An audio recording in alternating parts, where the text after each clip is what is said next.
The Olympics, being the most prestigious sports event in the world, has a powerful effect not only to deserving athletes but also to each participating nation, including yung sense of pride sa mga citizens ng mga bansa na ito. Ito nakita natin sa pagkapanalo ni Kaloy Yulo, ang nag-iisang Pilipino, two-time Olympic gold medalist sa kasaysayan ng ating bansa, simula nung mag-participate ang Pilipinas noong 1924 Paris Olympic Games. Bilang parehong kampyon sa men's gymnastics on floor exercises at vault, si Yulo na ngayon ang considered na most successful athlete di lamang sa Philippine sports history kundi sa buong Southeast Asian sports history. Bumuhos hindi lamang ang mga papuri sa kanya kundi pati ang mga in your dreams na papremyo mula sa mga milyong-milyong pera, condo unit, lifetime air miles, fuel, buffet at maging ang Goto sa San Simon nagpa lifetime free overload pares meal as if pupunta si Yulo. Ngunit hindi lamang ang biyaya ang bumuhos, na balitaan nyo siguro na umulan din ng kontrobersya. Di lamang nag-post sa social media ang kanyang nanay, nagpa-press con pa. Well, personal take ko dito, I won't comment except on the fact na sana ma-settle na mag-ina yung kanilang issues privately. And we all want to talk about the success of Yulo. But you see, even the most accomplished and the most successful athletes have something in life like we do. Like we do have mga imperfect families. Walang gold medal, walang fame, walang glorious na rags to riches stories that can hide itong fact that our families have that ugly stories that we do not want others to know, or ugly scars or lingering wounds that we possess. It is not something that we can consider a rare phenomenon, but on the contrary, it is a normal occurrence sa buhay na ito. In fact, yun ang humbling reality ng pinag-aaralan natin sa series sa Genesis. We are a family of sinners in the hands of a gracious God. Even our heroes of faith ay hindi naging exempted dito. Katulad ng matutunghayan natin sa Genesis 26 verses 34 hanggang chapter 27 verse 40. Itong pag-focus ng Genesis sa pamilyang ito, apat sila, bawat isa may kontribusyon. Ang contribution nila ay puro kasamaan. At ito ang makikita natin. Let me read to you the inspired, the inerrant, infallible Word of God. Genesis 26 verses 34 to chapter 27 to 40.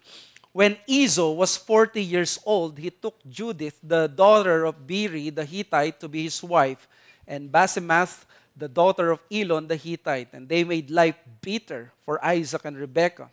When Isaac was old and his eyes were dim so that he could not see, he called Esau his older son and said to him, "My son." And he answered, "Here I am." He said, "Behold, I am old. I do not know the day of my death. Now then, take your weapons, your quiver, and your bow, and go out to the field and hunt game for me, and prepare for me delicious food."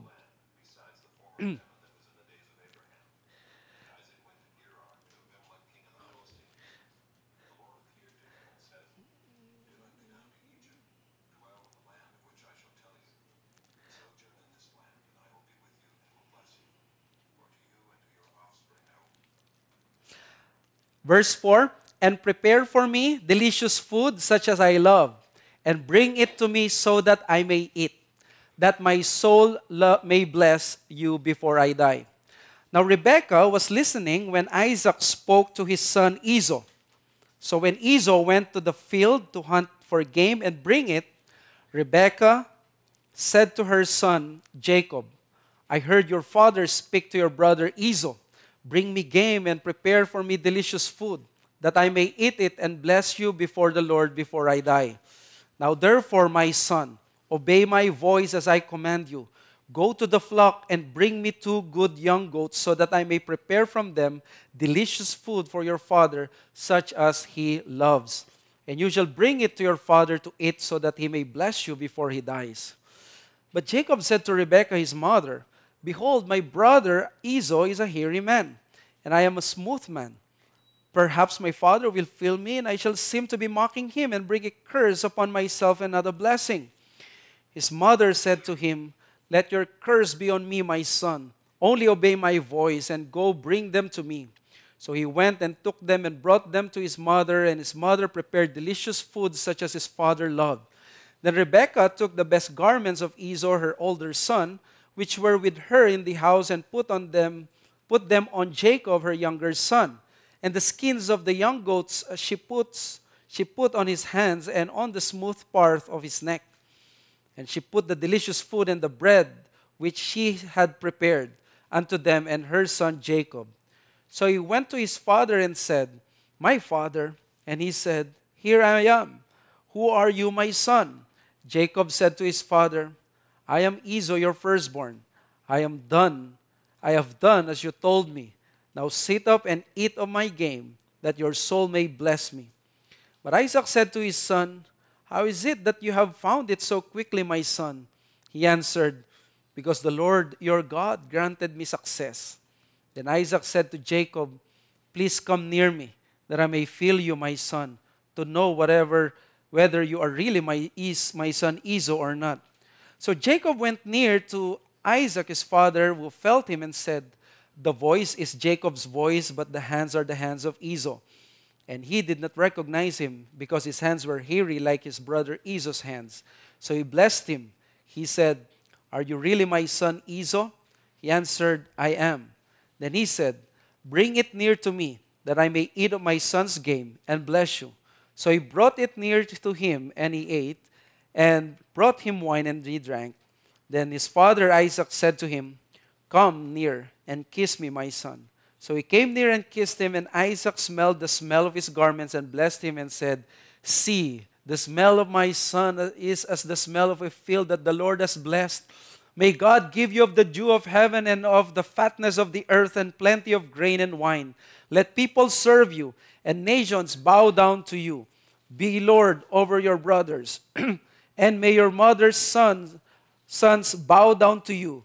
Cursed be everyone who curses you, and blessed be everyone who blesses you." And as soon as Isaac had finished blessing Jacob, when Jacob had scarcely gone out from the presence of Isaac from his father, Esau his brother came in from his hunting. He prepared delicious food and brought it to his father, and he said to his father, "Let my father arise and eat of his son's game, that you may bless me." His father Isaac said to him, "Who are you?" He answered, "I am your son, your firstborn Esau." Then Isaac trembled very violently and said, "Who was it then that hunted game and brought it to me? And I ate it all before you came, and I have blessed him. Yes, and he shall be blessed." As soon as Esau heard the words of his father, he cried out with an exceedingly great and bitter cry and said to his father, "Bless me, even me also, O my father." But he said, "Your brother came deceitfully, and he has taken away your blessing." Esau said, "Is he not rightly named Jacob? For he has cheated me these 2 times. He took away my birthright, and behold, now he has taken away my blessing." Then he said, "Have you not reserved a blessing for me?" Isaac answered and said to Esau, "Behold, I have made him lord over you, and all his brothers I have given him for servants, and with grain and wine I have sustained him. What then can I do for you, my son?" Esau said to his father, "Have you but one blessing, my father? Bless me, even me also, O my father." And Esau lifted up his voice and wept. Then Isaac his father answered and said to him, "Behold, away from the fatness of the earth shall your dwelling be, and away from the dew of heaven on high. By your sword you shall live, and you shall serve your brother. But when you grow restless, you shall break his yoke from your neck." Ito po ang mahabang salita ng Diyos, ngunit makapangyarihan. Well, I have said kanina na simulang mag-focus ang Genesis sa isang bayani ng Biblia na walang kabayanihang nagawa. Ang pangalan niya ay si Jacob, the name that you cannot trust. Ito ang mga susunod na chapters ay patungkol palagi sa kanya. Ngunit imbes na kadakilaan, kabanalan, kaayusan at katapatan ang ikukwento patungkol sa kanya, ang makikita natin ay puro kapalpakan, puro kasalanan, kamalian, pagsuway, at notoriously dito sa text, puro pandaraya. That is why for me, mahaba ang kwento patungkol kay Jacob dahil mas makaka-relate tayo sa kanya kaysa sa mga ibang characters sa Bible like Abraham, Joseph, and David. Mas maraming flaws ang ipinakita dito patungkol sa kanya. Pero dito sa kwento natin, hindi lamang si Jacob ang kalaban. Nariyan ang kanyang buong pamilya na talaga namang nagpapaligsahan pa yata sa mga kasalanan at kanya-kanyang diskarte sila para sa kanilang kanya-kanyang plano, interest at kagustuhan. Sabi ng scholar na si Alan Ross, but the details of this act weave a tangled web. In fact, all the participants were at fault. In other words, ang apat na miyembro ng pamilya ay puro kalaban. Isa lamang ang bida, ang Panginoong Hesus. Unahin natin si Isaac, ang magaling na ama. Harap-harapang ipinakitang pinaburan palagi ang kanyang panganay na si Esau. Sa Genesis 25:28, pinasilip na sa atin ang kanyang nakakahiyang blunder. Sabi sa verse 28, Isaac loved Esau because he ate of his game. Ayaw nyo ba sabihin yon sa mga anak nyo? Sumahal ko to kasi mas masarap siyang magluto ng bulalo. Translation nun, paborito niya si Esau at mas mahal niya dahil sa kanyang angking talento sa pagluluto sa kusina. Siya'y nakakapagpaluto ng masasarap na pagkain. Ikalawa, si Rebecca. May pagmamalaki ba natin si Rebecca, the mother who helped her own son deceive his own father and insult his own brother. And of course, ang bida na kalaban ay si Jacob. Sa pangalan pa lang, mandaraya na. Alam nyo, may book ako na pinurchase ni Dale Ralph Davis. Ang ganda ng title. And it's all about Genesis 25 to 35. Ang title ng book ay God's Rascal. He is Jacob, the rascal of God. Isang tao that without the grace of God, he is always a rascal. Fourth, si Esau, the son who knows nothing about God, but who knows everything about flesh and his senses. Alam niyo kung ano noteworthy dito sa kwento natin, napaka-chaotic ng pamilyang ito. Makaka-relate tayo dahil marami tayong problema sa ating mga pamilya, pero nakakagulat ang text, it's so arranged beautifully, symmetrically, kahit ang kwento napaka-chaotic. For example, no, sa letter A, si Esau nag-asawa ng mga Hittites, B, si Isaac, inutusan si Esau, and then nag-move si Rebecca, sinulsulan si Jacob, and then si Jacob, niloko si Isaac si Jacob pinagpala, si Isaac na diskubre ang panloloko, si Esau nawalan ng pagpapala, si Rebecca, tinuruan si Jacob. Si Isaac, inutusan uli si Esau, and then si Esau nag-asawa muli hanggang sa chapter 28. Kaya ang sabi ng isang scholar, ang central theme daw talaga ng passage na binasa natin is about the transference of blessing. Ito yung paglilipat ng blessing. Sino ba dapat makareceive ng blessing? Alam natin, nanakawin ng isa't isa ang blessing, parang gold medal, gugustuhin ng isa na makapag-take advantage siya sa kanyang, sa kabila. Kaya 22 times binanggit yung root word na BRK or barak, which means blessing. 17 times na verb at 5 times bilang noun. At ang context nilalaga dito is formal nang ipagkakaloob ni Isaac ang pagpapala sa paboritong anak. Pero gusto ko sabihin sa inyo, labag ito sa kalooban ng Diyos. Ang pagpapalang ito ay pagtupad sa pangako ni Yahweh kay Abraham that the seed will bless the world. Hindi ito something na parang maliit lang. In-announce ito ng Diyos kay Rebecca. At for sure, nabanggit na niya, bago pa ipinanganak ito, binanggit na niya sa kanyang asawa. Pero you see, sa chapter 27 verse 1, ano makikita ninyo? Sinabi doon, malabo na ang mata ni Isaac. Alam nyo ba, ang pagkasulat niya, ang ibig sabihin, hindi lang ang mata ang kanyang malabo, kundi pati ang kanyang pananaw at ang spiritual niyang buhay. At gusto niya na labanan ang pabor, ang kalooban ng Diyos na si Jacob dapat ang magmamana ng pagpapala at ang gagamitin niya, yung ipipilit niya, yung paborito niyang anak. Isisingit niya, ipipilit niya ang kanyang gusto hanggang sa kaya niya. Kaya itong si Esau, mangangaso, maabilidad, may pagkain, yun yung gusto nitong si Isaac. Pero si Jacob is a cheater, hindi karapat-dapat. Ngunit, sa kalooban ng Diyos, sino ang pinagpala sa kanila? Sino ang nakareceive ng blessing? And the answer, of course, is Jacob. Bakit? Dahil si Jacob ay better than Esau? Oh no. Siya nga ang mandaraya dito. Siya ba ay nagbago? Wala. Pero makikita natin, sa kabila ng kanyang deception, it appears na receive niya ang blessing. It may have been a stolen blessing, but blessing nonetheless. Kaya sabi ng isang scholar din, dito, offensive daw ito sa atin. However, is the role which religion plays in this story that a blessing of God is won through deception. At dahil ba dito na pinapakita niya nanalo yung nanloko, ibig ba sabihin dito kinukonsinti ng Diyos ang mga manloloko? Ang gustong patingkarin ng Diyos dito hindi ang panloloko, kundi ang kanyang biyaya kahit sa mga manloloko, kahit sa mga hindi karapat-dapat. Dahil manloloko ka man o hindi, pare-pareho tayong lahat doon sa denominator na unworthy pagdating sa grace. And that is the nature of grace. That is the message here. God's blessing is always by grace, which is why it comes even to the bad and to the deceitful. God's blessing is always by grace, which is why it comes even to the bad and deceitful. Gusto kong i-clarify na hindi natin sinasabi dito, magpakasama ka para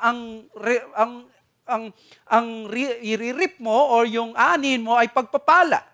Ang sinasabi natin dito, yung blessings ng Diyos, hindi mo pwedeng ilagay sa isang box called that box of righteousness natin because there is no one truly righteous. And the problem is dito, pinapakita niya sa atin ang isang napakahirap unawain kung walang pangunawa sa biyaya ng Diyos. It will always seem unfair.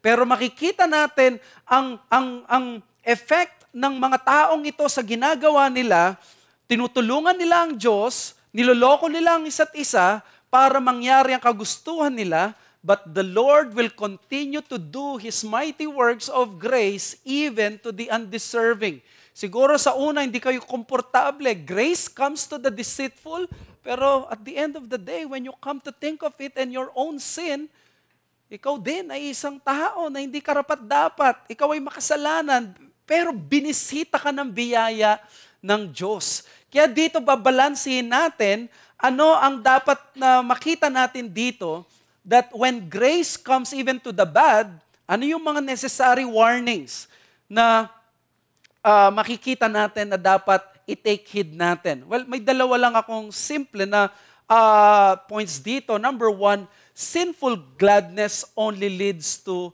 wretchedness. And number two, human deceitfulness only ends in powerlessness. Let's proceed to the first one. Sinful gladness only leads to wretchedness. So dalawa makikita natin dito. The story starts by letting the reader sense how both and Isaac messed up. Paano ba sila nag-decide based on their carnal instincts? Unahin natin si Esau. Sa chapter 26, bandang taas, verses 34 to 35, tingnan nyo tong lalaking ito. He married two Hittite women when he was 40. See natin, bakit in-include naman ang ganitong information? Bakit siningit pa? Well, gusto ng author na iset yung stage para sa atin, para medyo makaramdam na tayo at ma-realize na natin, ma-remind na tayo kung anong klaseng tao itong si Esau. These two verses are really part ng Genesis 27.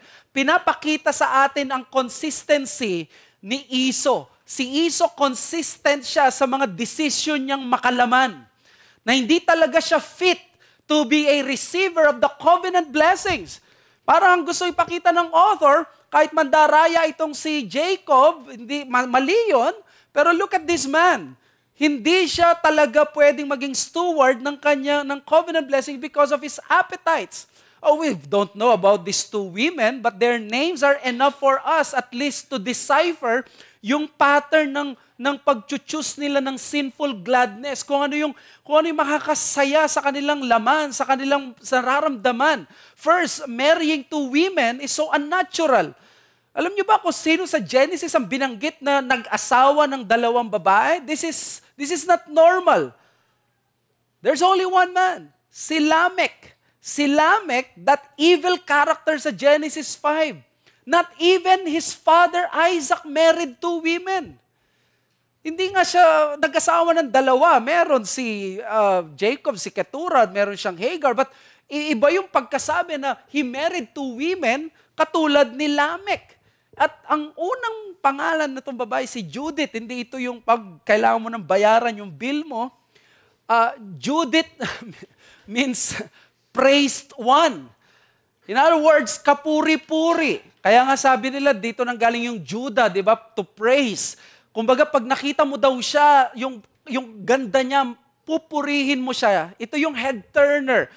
Napakaganda ng babaeng ito. And then si Basemath or si Basemath, which means spices, perfume, balsam. Siya yung eau de toilette or eau de perfume. Ito yung it connotes intimacy. So yung kanina, si Judith, she looks great. Ito naman, she smells great. Here is a man na ang choices niya ng pag-aasawa ay yung kanyang senses. Kung sino yung maganda sa paningin niya at kung sino ang mabango sa pang-amoy niya. Esau, time and time again, prove his nonchalance on things eternal. Anything na magre-relate sa covenant life, he could care less. Kaya hindi diniin yung panloloko ni Jacob sa kanya nung ibinenta yung birthright simply because, who cares? Diba? Hindi diniin nung binenta niya. Mali ang ginawa ni Jacob, pero yung author hindi na binigay sa atin. Bakit? Wala naman nga sa kanya. Mas makikita natin yung carnality and indifference niya dito on the covenant life.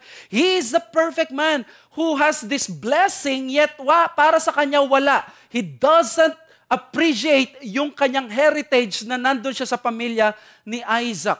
At alam niyo, mas lalo itong mapasasama kapag binasa mo yung one chapter, 2 chapters before, chapter 24, anong ginawa nga ba ni Abraham para lang makapag-asawa si Isaac?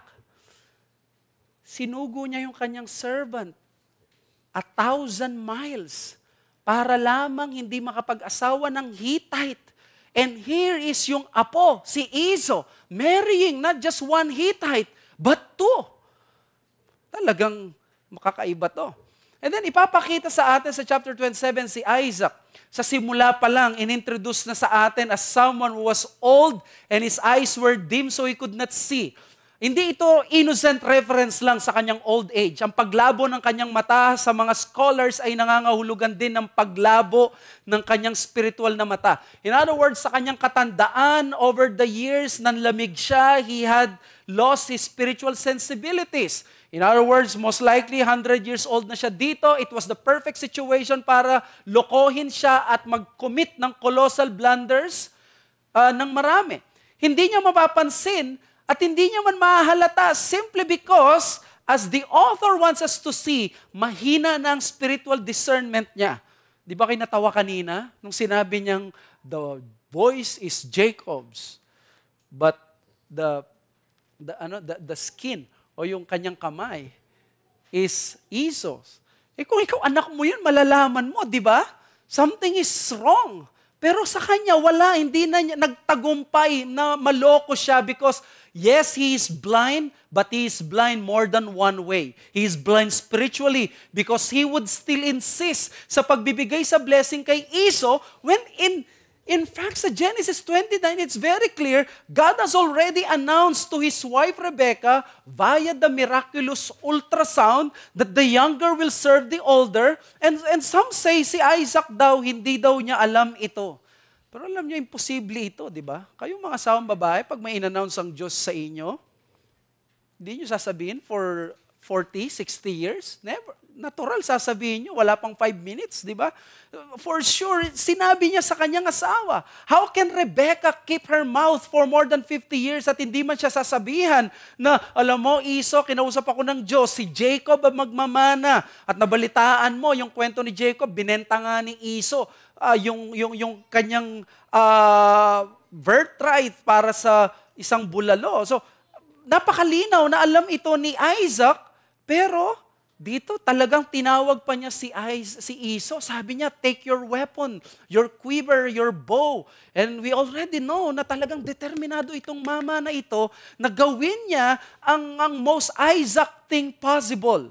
At alam niyo kung ano yun? Pairalin na naman niya yung kanyang fleshly craving as a fundamental part of his parenting theology.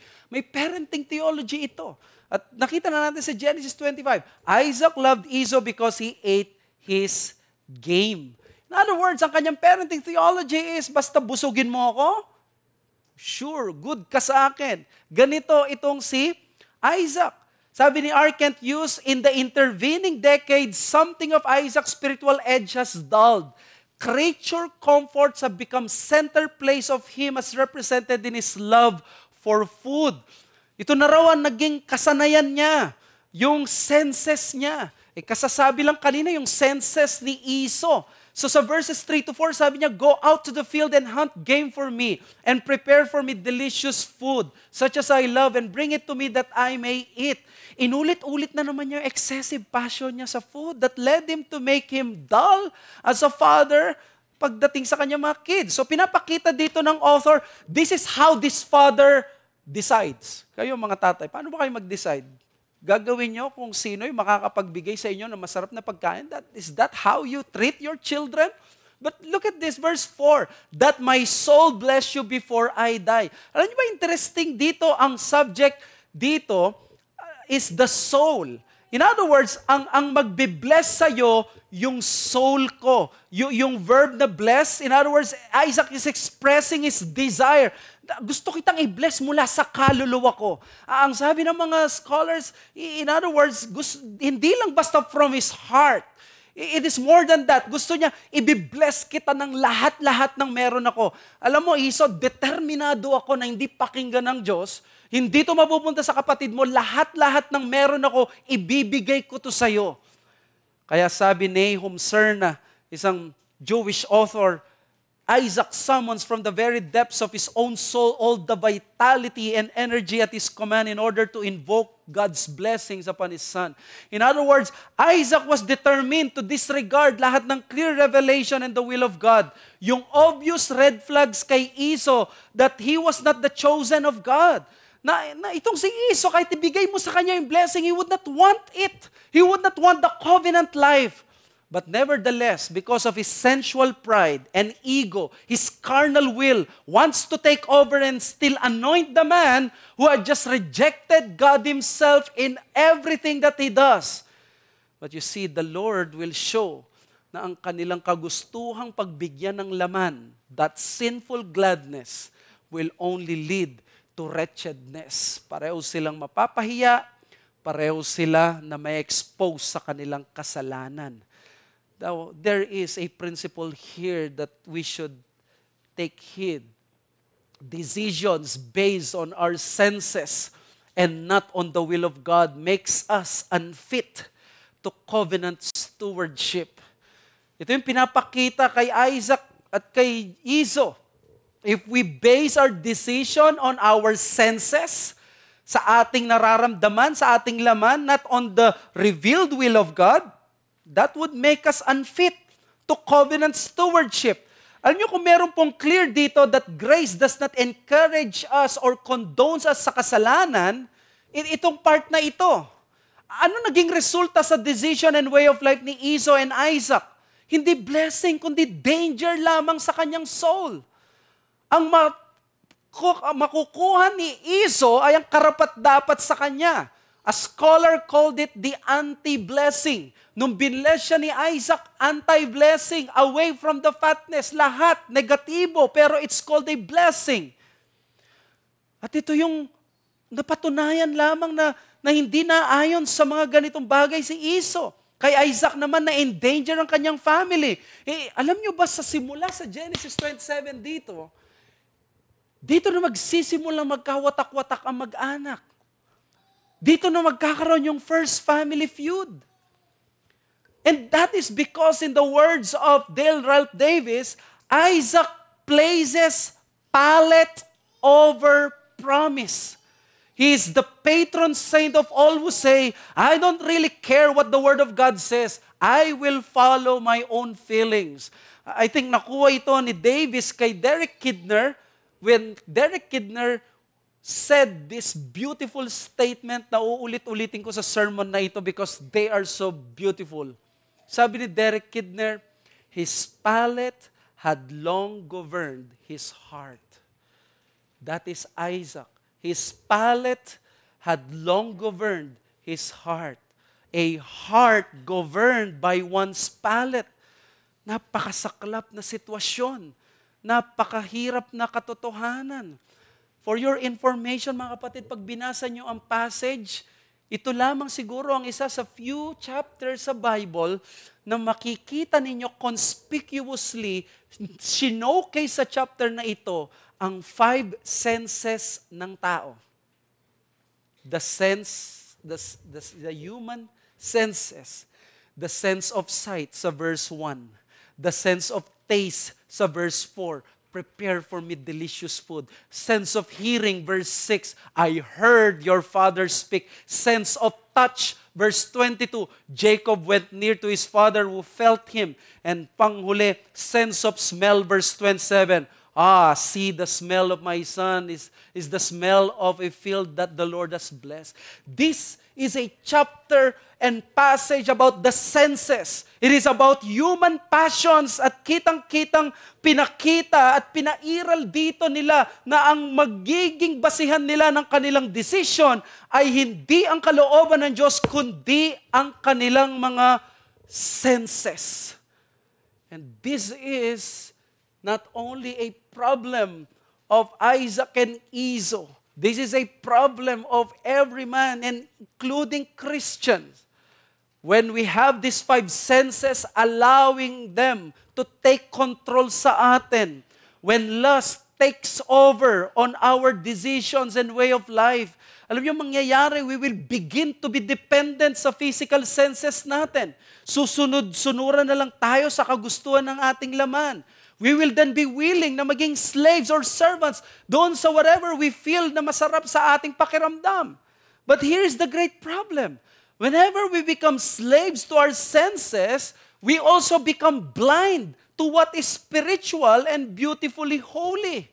Ang lust, ang sin, it dulls our spiritual senses. Kung magiging aktibo ka sa iyong senses, pagdating sa buhay mo, magiging mute or muted ang iyong spiritual vitality, yung spiritual senses mo. There's only one thing na mananaig dyan. Either yung fleshly senses mo or yung spiritual senses mo. At alam nyo, kapag nangyari yun, inaalis ng physical at ng sinful senses na ito, ang appetite or gana natin sa mga bagay na banal. In its evil ways, it makes God ugly to us. And sin becomes not only acceptable but satisfying. Dati, maganda, mabuti ang Diyos. Pero ngayon, ang pangit na ng Diyos para sa mata mo. Dati, okay ang church. Maganda siya, pero ngayon, napakasama na niya. This is the danger of being overcome by our senses. It has reduced Esau, a man full of potential, to the covenant community like a brute beast. And it turned the spiritual man like Isaac into a man who governed by his senses. Imagine mo, napakaraming potential ng batang ito. Panganay, anak ni Isaac, siya ang pwedeng magmana.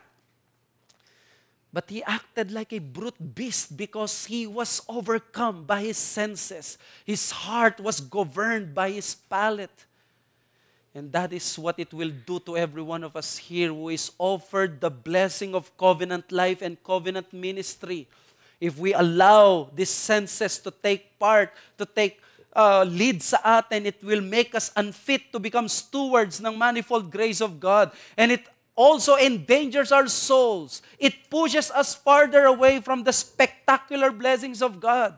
Alam nyo, kapag ang tao, he allows his lust to rule over his body, anong mangyayari? It's as if he's saying, baligtad, I don't want na maging ma-heighten ng spiritual senses ko. Gusto ko ma-mute. Gusto ko ma-mute ang conscience ko, ma-mute yung spiritual senses ko. Gusto ko maging dull katulad ni Isaac. If we allow lust to rule over our body, it's as if we're saying, ayoko ma-experience yung heavenly blessing of purity before God to rule over my body. It is as if we were saying, ayoko maranasan ito.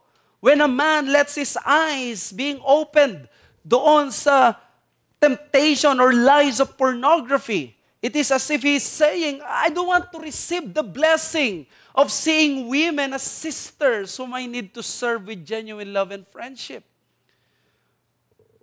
Kapag ganito ang inaalaw natin yung senses, ang kapalit, di natin nakukuha yung promise ng Diyos sa Matthew 5:8, Blessed are the pure in heart, for they shall see God. Pinagpapalit natin ang mga bagay na na-appreciate ng ating spiritual senses. Or in this situation, when a parent stubbornly plays favorite sa kanyang mga anak, hindi niya ini-instruct ng salita ng Diyos, hindi sila tinatama sa mali nila. Tingnan mo, walang sinabi dito na si Isaac, tinama niya si Esau.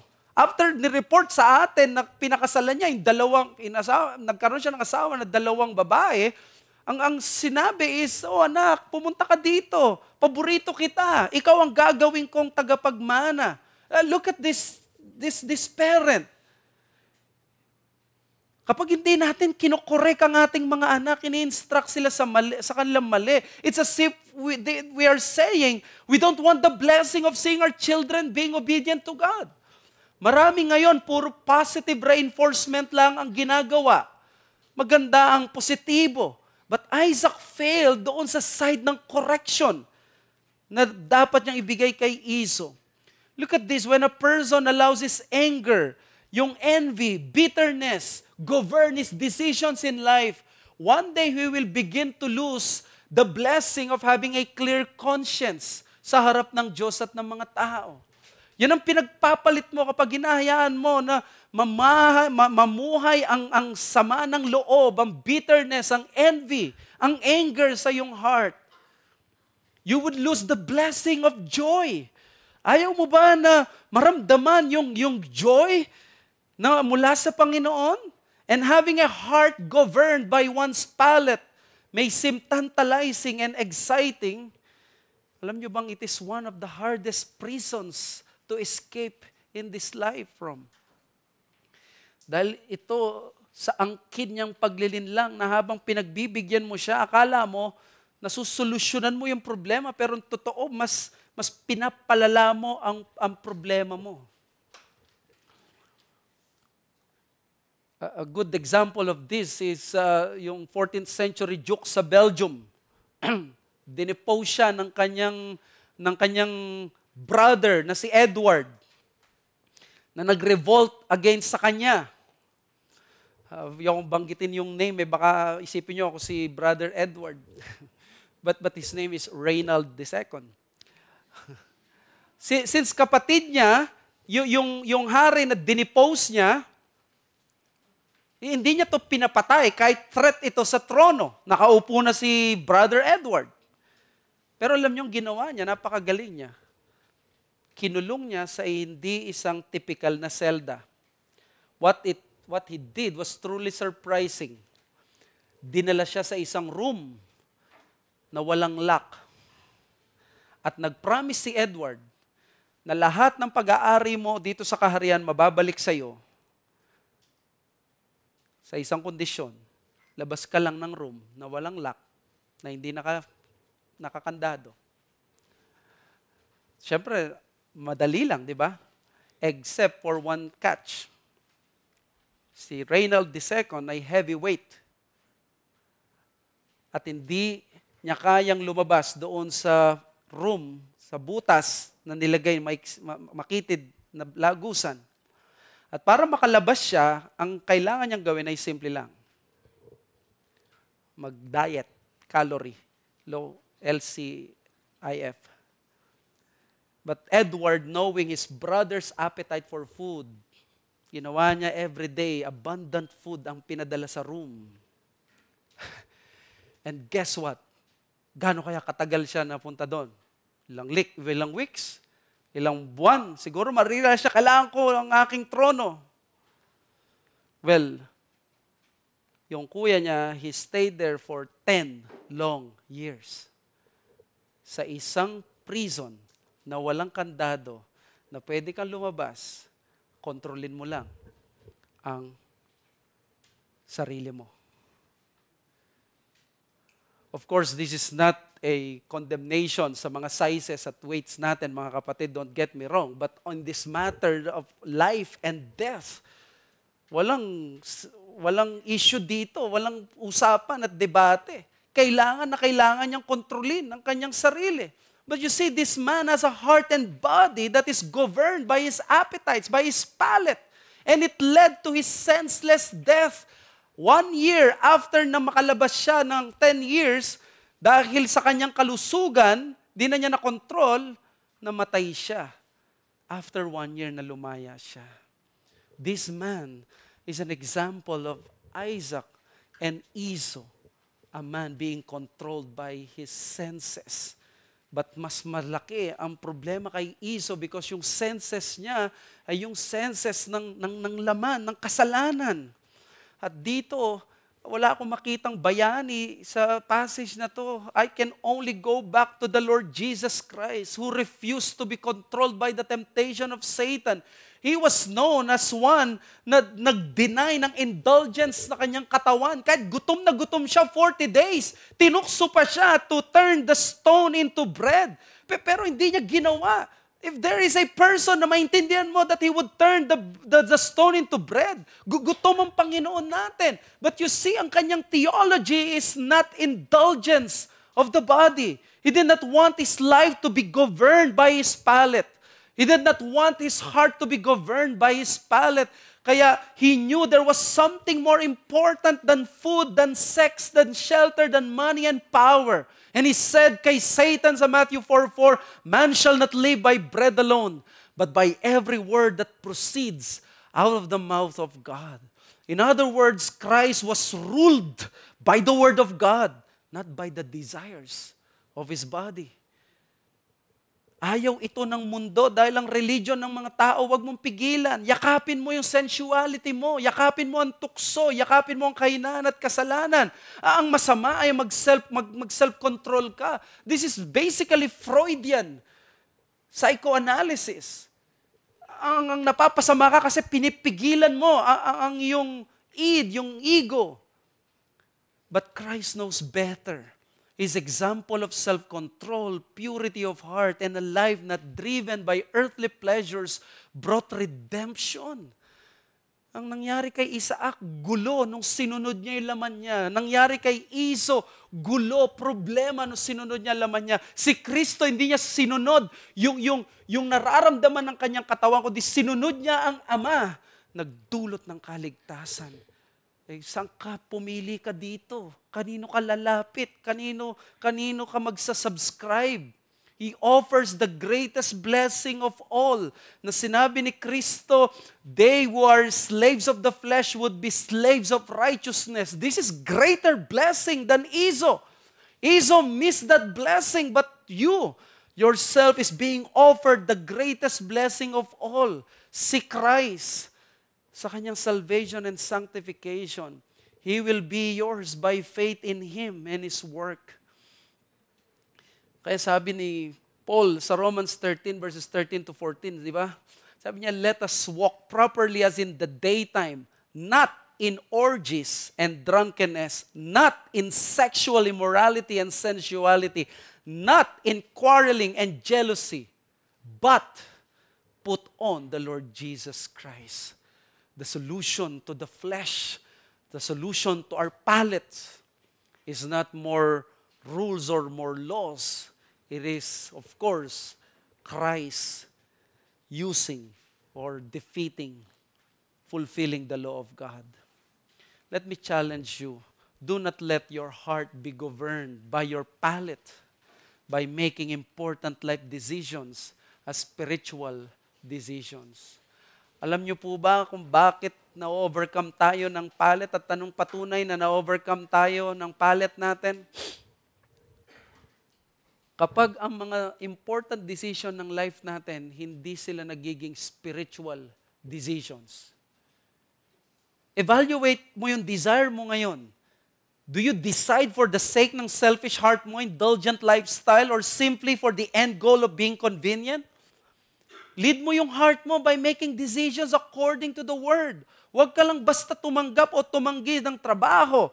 Gawin mo itong spiritual decision.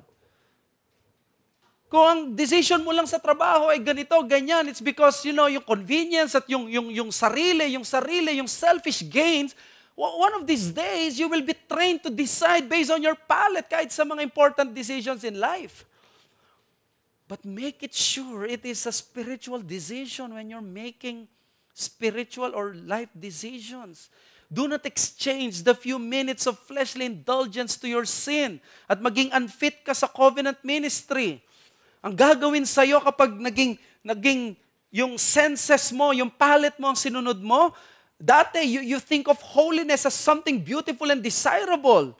But when one is ruled by your senses or by his senses, holiness become tedious at sisimulan na niyang maisip, those desires to be holy are but mere Pharisaic and hypocritical. Diba dati naengganyo tayo makinig at isik muna yung counsel ng Diyos at mga kapatid natin. Dahil mataas yung spiritual senses natin, we find their wisdom and even yung correction nila as a sign of love. But when you began to be ruled by your palate, what happens? Every correction will be felt as condemnation. Every form of rebuke will be felt like hatred sa'yo. But the truth is nothing changed.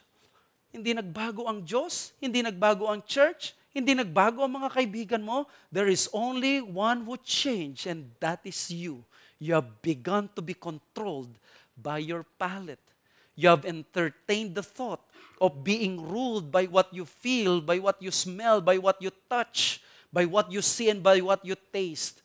And when the opportunity came to you, you thought it was something good, it was something that was a delight to your eyes and that would make one wise. You took it and embraced it. It made you alive. Yes, you have been made alive, alive to sin. Little did you know na yung satisfaction na nararanasan mo is exactly the satisfaction na inoffer ni Satan kay Adam at kay Eve sa Garden of Eden. Were they satisfied? Yes. Yung kanilang senses, lust of the eyes, lust of the flesh, pride of life.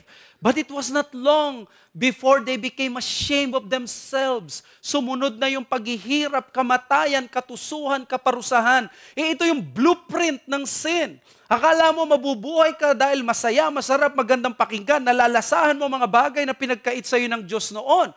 In other words, very satisfying, but that's it. That's the danger. You have not realized that it only satisfied your fleshly senses, not your deepest longings. Ang deepest longing mo ay makawala sa sin. Ang deepest longing mo ay makakommune yung triune God. Ang deepest commune mo ay longing mo is ma-overcome mo yung pet sin mo. This is the evil fruit of wretchedness. Sabi sa 1 Timothy 5:6, he who is self-indulgent is dead even while she lives. Ganitong sin, especially succumbing to lust of the flesh, lust of the eyes, and the pride of life. Diba, ang New Testament, napaka-spiritual document niya. It treats sinful satisfaction of the flesh as something seriously evil. Pakinggan niyo sa Philippians 3:19. Their end is this destruction, their God is their belly. who mind earthly things. Sino yung tinawag niyang God is their belly? Sino yung tinutukoy ni Paul na who mind earthly things? Sa verse 18, those are the enemies of Christ. You see, sabihin mo, wala na maka-affect, ako lang naman to. But the moment that you mind earthly things, you are posing yourself as an enemy of Christ. Another challenge, ang decision mong mag-asawa, it tells so much about you kung paanong si Esau, told us so many things about him. Kung sino ang pipiliin mo, pakakasalan mo, sasamahan mo, it tells so much about what is important to you and what is not. It reveals outrightly kung ano mga priorities mo sa buhay mo. Ano yung mga bagay na pwedeng isantabi lang. Kung kakayanin mong piliin ng isang tao kapalit si Kristo at ang covenant life mo, that means your priority is not your spirituality but your emotions. Maging babala sa iyo mula sa Diyos. Dahil ang ganyang uri ng desisyon ay ginagawa ng mga taong tulad ni Esau. Kahit anong buka ng bibig na nais niya sa covenant blessing, alam mo, mahalaga talaga sa kanya, hindi ang covenant life, ang covenant community, ang covenant God. Ang gusto lang niya, yung laman niya. Kaya ako, may teorya ako Nung nagalit siya kay Jacob, hindi naman dahil gusto niya yung blessing. Ayaw niya ng malamangan. Ayaw lang niya na mautakan siya ng kanyang kapatid. Mahirap pigilan ng damdamin ng puso o ang emosyon. Pero mas mahirap ang ginawa ni Kristo para lamang hindi mo matikman ang mas malayong pagdurusa sa pagharap mo sa Diyos sa paghukom. Therefore, make sure your marriage will never be a financial decision or even a peer or culture decision. Worse, lustful decision. Make it a spiritual decision. Marry someone who is already in the Lord and who can help you in this difficult journey called Christian life. And if you decide not to marry at all, okay lang. Still, spiritual decision pa rin dapat if you do not marry. If you do not marry, that is okay as long as you make sure ang life mo is for Christ. And then reject the lie that your marriage is all about your happiness. Ang marriage can be destructive and pursued if pursued wrongfully.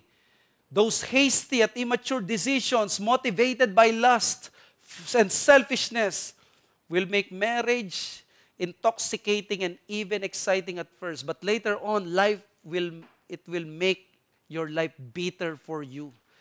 This is verse 35. Life was made bitter for Isaac and Rebekah. Gusto ko yung King James. Sabi niya, they were a grief of mind to Isaac and Rebekah.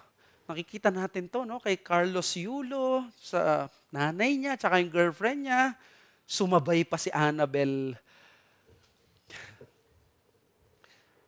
Issue ng manugang, issue ng biyanan, issue ng... Gusto kong sabihin muna dito na wala akong tinutukoy dito kung sino ang mali sa kanila. But the mere fact na nag-a-appear sila sa newsfeed natin, dahil ganito ang dulot ng kasalanan sa ating mga relasyon at magulang. Hindi palaging mali ang mga biyanan kung paanong hindi palaging mali ang mga manugang.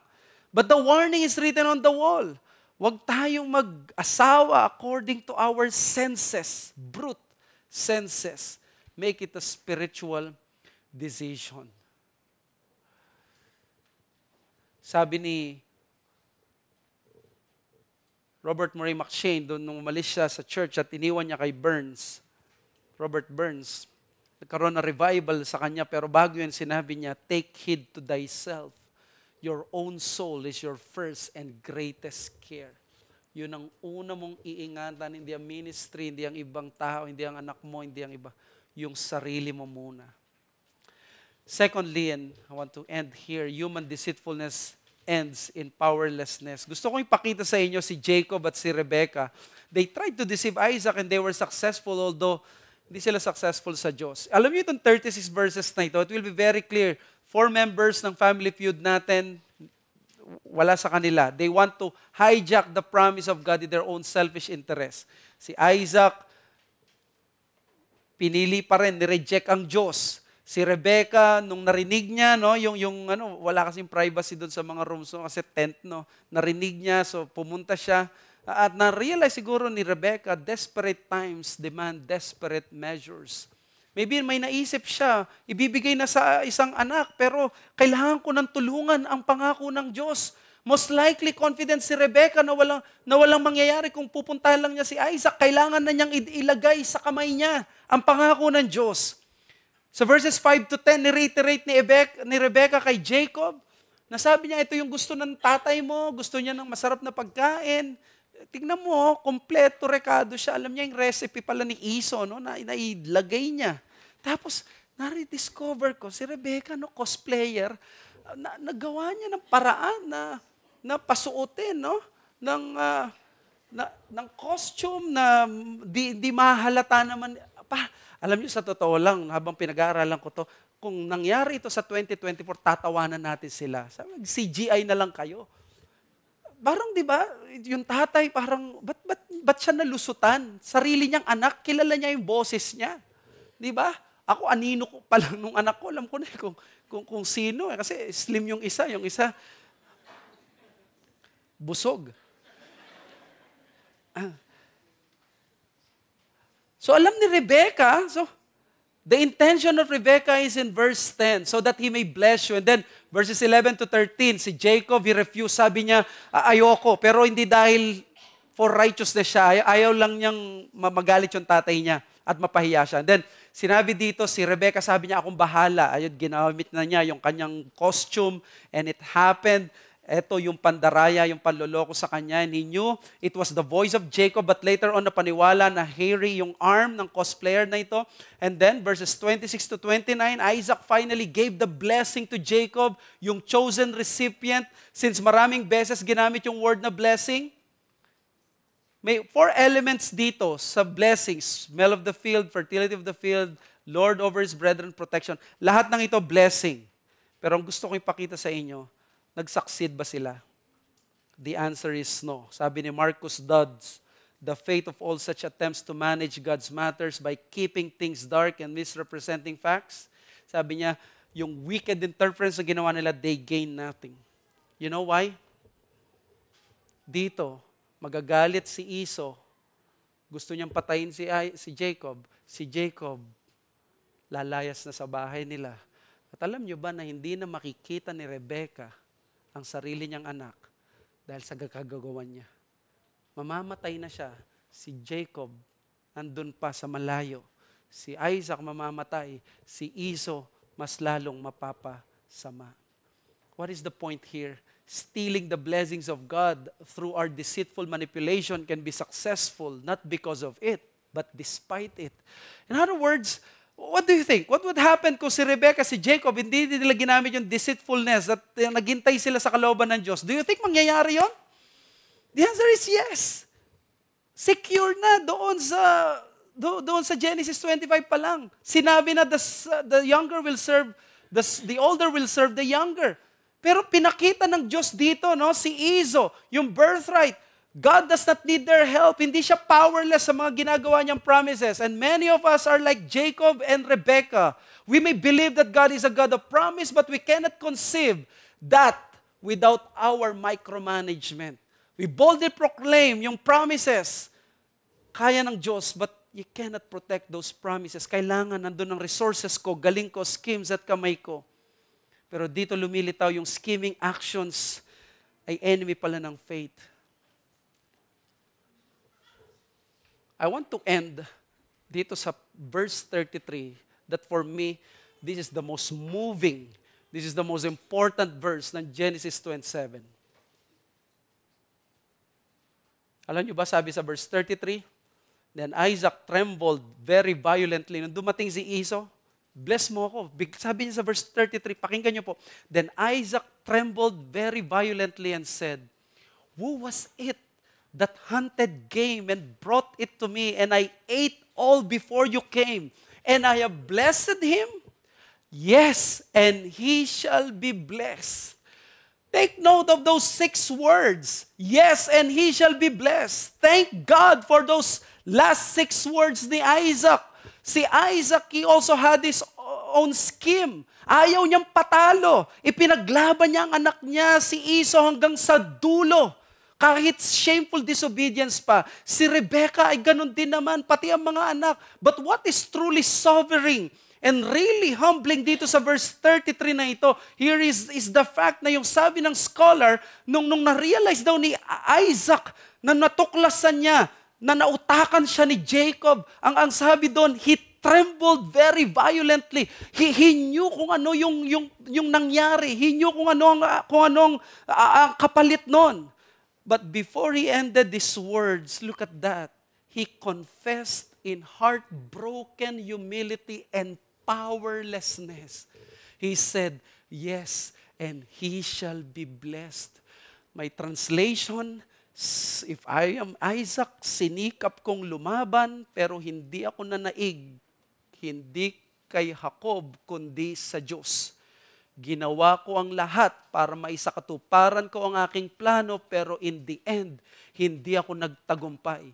Hindi pala ako pwedeng magtagumpay. Inaamin ko na ngayon, sumusuko na ako. Ang Diyos ang nanaig. Natalo ako. Indeed, he will be blessed. Si Jacob ang pinili ng Diyos.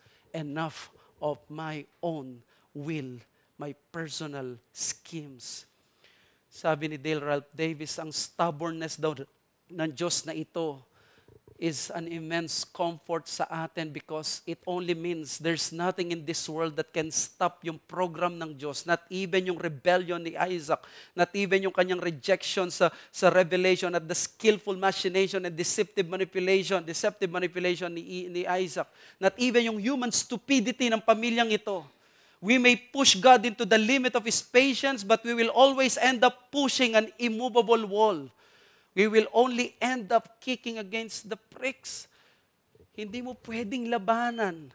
Marirealize mo na lang, papasukuin ka ng Diyos. You are just mere dust and speck, a powerless man. Kahit gusto mong ipilit yung gusto mo. Well, this reality of human powerlessness had visited me many times in the past. Personal testimony ko.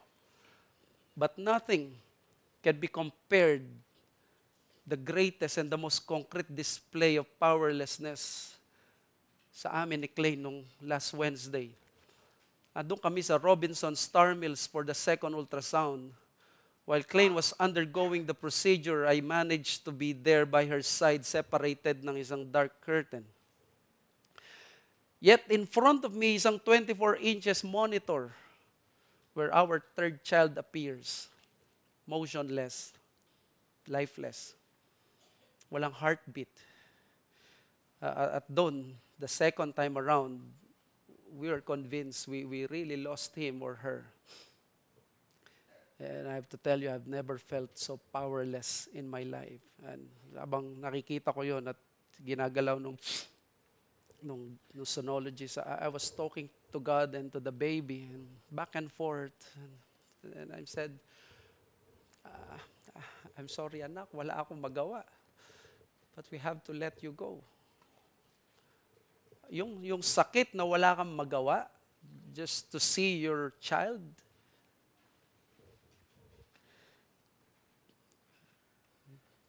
pupunta sa oblivion, yun yung pinakamasakit sa akin nung Wednesday. That feeling that you can see your own child, but you cannot do anything. And you saw him or her for the first and probably the final time. The child whom God has granted to us, but not entrusted to our care. Powerlessness. Yes, we have 3 children graciously given by God. The third one, the Lord did not entrust to our care. It reminds us of our powerlessness. So challenge sa atin, show forth your trust in God's promises by refusing to resort to sin and compromise. Itong family, they resorted to compromise para sa promises ng Diyos. Pero dapat walang contradiction, walang compromise. We can wait sa Panginoon. Rebecca lost her son and never saw him again. Jacob had to flee for his life. Si Jacob had to flee from all the comforts and began to be an outcast himself. Dito na magsisimula ang impyerno nilang buhay. Do not lose sight of that power ng Diyos. Dito, survival of the fittest, survival of the faithful. Magtiwala ka sa Panginoon. Hindi mo alam kung paano siya kumilos. You're just cannot impose ang gusto mo. At kung may gusto ka sa Panginoon, at some point, God will show to you you're powerless. Kaya sa mga bisita namin, mga anak dito, there's a blessing that awaits you. The good news that awaits you. Hindi mo kailangang ipilit ang sarili mo. Trust the Lord. Believe on the Lord Jesus Christ and you shall be saved. Nung panahon ni Spurgeon, may isang evangelist na nag-visit sa wife ng isang nagmamay-ari ng pub, yung bahay inuman. When he returned, report niya, alam niyo yung babaeng ito, kala ko share ko ng gospel, pero she was asked na may Panginoong Jesus na raw siya. Masaya siya.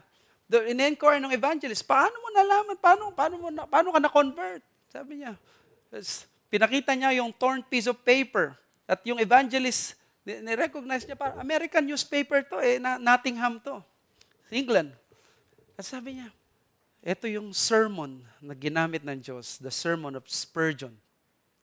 Nagtaka yung, paano nangyari ito? US, na-preach sa England, tapos tinranscribe sa US newspaper, tapos sinabi niya may nagpadalang package mula sa Australia at pinang-wrap lang yung newspaper na yun na may sermon ni Spurgeon. Nung yung package na yun na ginawang pambalot, nakita niya, binasa niya, she was converted. Look at that. From London, a sermon, newspaper sa US, nadala sa Australia, bumalik sa London to save a woman. Ganito, kumilos ang Diyos na hindi natin kailangan ng schemes and manipulations natin. We have to admit that we are powerless. Because if God can bless His people despite human deception, how much more when we trust in Him? Gagawin niya kahit may human deception, but how much more ang gagawin ng Diyos when we trust Him? Let us pray. Father, we thank you for this message that you have reminded us of this matter. You reminded us aming machinations, sa aming mga manipulation. Forgive us sa aming mga kasalanan. And thank you, Lord, for warning us about the lust of our flesh, the lust of our eyes. May our hearts be not governed by our palate. May our decisions be spiritual decisions. And may you be glorified in our powerlessness. We thank you. We ask this in Jesus' name.